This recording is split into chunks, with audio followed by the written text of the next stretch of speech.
खबरों के एक्सप्रेसवे से आगे रुक करते हैं सियासी ढाबे का, जहां आज की सबसे दिलचस्प खबर मौजूद है। आतंकी आका को मिट्टी में मिलाने के लिए काउंटडाउन शुरू हो चुका है। मोदी सरकार ने सैन्य कार्रवाई से पहले पाकिस्तान को मुंहतोड़ जवाब देने के लिए फाइनल तैयारी कर ली है। आज एनएसए डोभाल और रक्षा सचिव ने प्रधानमंत्री नरेंद्र मोदी के साथ मुलाकात की और इससे पहले प्रधानमंत्री नौसेना और वायुसेना प्रमुखों के साथ भी बातचीत कर चुके हैं। वहीं सिंधु समझौता रोकने के बाद भारत ने चनाब नदी के जरिए वाटर स्ट्राइक कर पाकिस्तान को अपने तल्ख तेवर दिखा दिए हैं।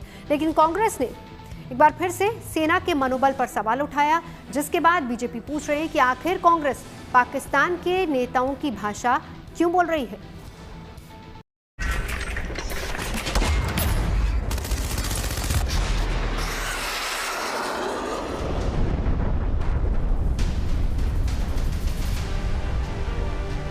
मोदी सरकार सैन्य कार्रवाई से पहले पाकिस्तान को घेरने के लिए कूटनीतिक फैसलों के तहत उसे तिल तिल मारने का मन बना चुकी है। पहले सिंधु समझौते पर रोक, उसके बाद चिनाब पर वाटर स्ट्राइक कर भारत ने अपने तल्ख तेवर दिखा दिए हैं। पहलगाम टेरर अटैक के बाद इंडस वाटर ट्रीटी को सस्पेंड किया गया था, उसके जो असरात हैं वो इस वक्त हमें जमीन पे देखने को मिल रहे हैं। अभी हम रामबन चिनाब के किनारे पर हैं, जिसमें चंद्रकोट डैम जो है, बगलियार डैम जिसपे तामीर हुआ है, उसके आज सभी गेट जो है वो बंद कर लिए गए हैं। और यहाँ पे आप देख सकते हैं जो पानी का फ्लो है वो कितना कम होके रह गया है। इसकी अगर हम बात करें, दरियाई चिनाब का फ्लो जो है वो बिल्कुल, ये जो आपको साइड से पत्थर दिख रहे हैं, यहाँ से ये जो चिनाब का फ्लो है वो होता था। पीछे भी जब यहाँ पे मतलब एक्सीडेंट हुए हैं, बड़ी बड़ी गाड़ियां जो हैं वो जिस लोकेशन पे एक्सीडेंट होती थी उसको आगे 1 किलोमीटर या 2 किलोमीटर आगे निकाला जाता था। उससे ये पता लगता है कि इसका फ्लो कितना है। पाकिस्तान को सबक सिखाने का प्रधानमंत्री मोदी का प्लान तैयार है। भारत की तीनों सेनाएं एक्शन का टारगेट, तरीका और टाइम तय कर चुकी हैं। इसी बीच राफेल के नींबू मिर्ची विवाद पर जबरदस्त सियासत शुरू हो गई।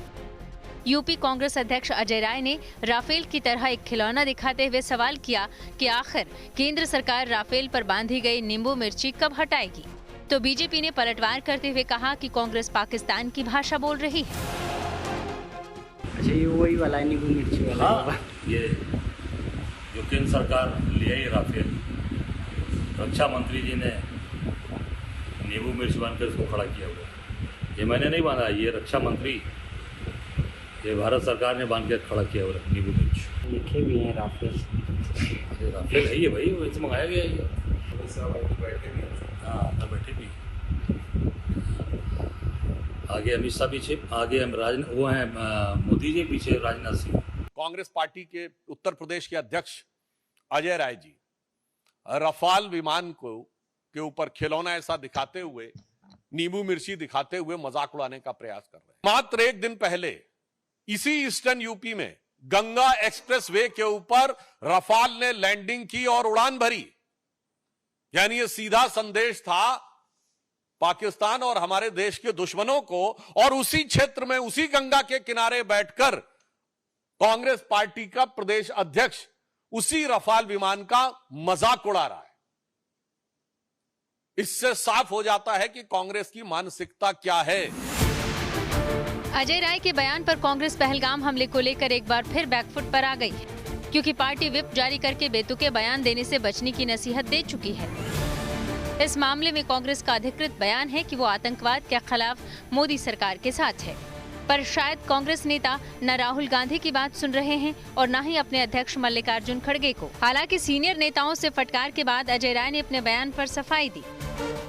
ये जो मैंने कहा था नींबू मिर्ची वाली बात, ये स्वयं आप देख सकते हैं कि राजनाथ सिंह जी जब गए थे वहाँ, तो आप देख सकते हैं कि ये वहाँ पर ये नींबू, वहाँ पर इन्होंने जहाज जो राफेल के पहियों के पास नींबू लगाया गया था, ये खुद स्वयं रक्षा मंत्री जी, जो देश के रक्षा मंत्री जी हैं, ये तो यही बात मैंने कही कि ये जो नींबू और मिर्च कब यहाँ से हटेगी और कब ये अपने जो हमारे शहीद हुए बच्चे परिवार के लोग, कब पूरी तरीके से उनका बदला लिया जाएगा।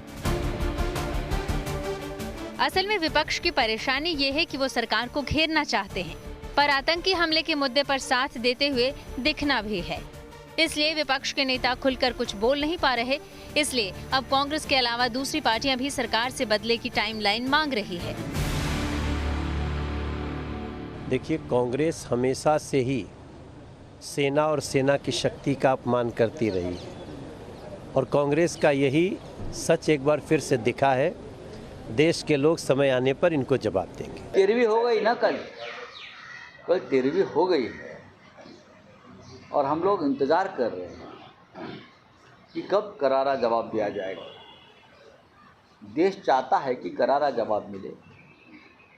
अगर डिफेंस मिनिस्टर अभी भी ये बात करते हैं कि करारा जवाब मिलेगा तो हम इंतज़ार करेंगे और जब इस प्रकार का करारा जवाब देने का दिन आ जाएगा तो हम डेफिनेटली सरकार के साथ खड़े रहेंगे। इस बीच आतंकी हमले के 13 दिन बाद पीडीपी चीफ महबूबा मुफ्ती पहलगाम पहुंची। उन्होंने पहलगाम के लोगों से मुलाकात कर उनका हौसला बढ़ाया। सियासत के अलावा भी हलचल काफी है। प्रधानमंत्री मोदी ने रक्षा सचिव के साथ अहम बैठक की है। दूसरी तरफ सरहद पार पाकिस्तान ने जमीन से जमीन पर मार करने वाली फतेह सीरीज की मिसाइलों का परीक्षण किया। फिलहाल दोनों देशों में एक्शन से ज्यादा एक्शन के तेवर दिख रहे हैं। हालात ऐसे बने हुए हैं कि कब क्या होगा कुछ कहा नहीं जा सकता। सीमा के दोनों ओर लोगों में बेचैनी है और ये अनिश्चितता कब तक बनी रहेगी फिलहाल कहा नहीं जा सकता। Bureau report, good news today.